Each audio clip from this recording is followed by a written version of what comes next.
कामावरून घरी चाललो आणि बायकोला कॅडबरी घेतली. तिला आता आपण देऊया सरप्राईज. बघा कॅडबरी 2 वर्ष झाले तरी पण मी देणार. चला बघूया तिचे रिॲक्शन. काय करते तू?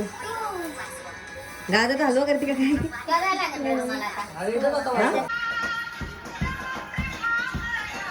कोणाला? मला का?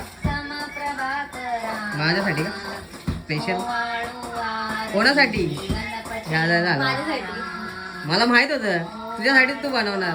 चाप्टर कुठली तरी बोललो मला कधी पण गाजर हलवा बनवायला लागली ना. खरं सांग तुझ्यासाठी बनवते आज काय चॉकलेट. मग दे चॉकलेट. नवऱ्याला कधी चॉकलेट दिला नाही आणि स्वतःला चॉकलेट पाहिजे. घे हे घे, रडू नको, घे चॉकलेट. मला दे. दिलं का? नाही दिलं. स्वतःने लगेच घेतलं माझ्याकडे. बघितलं चॅप्टर आहे.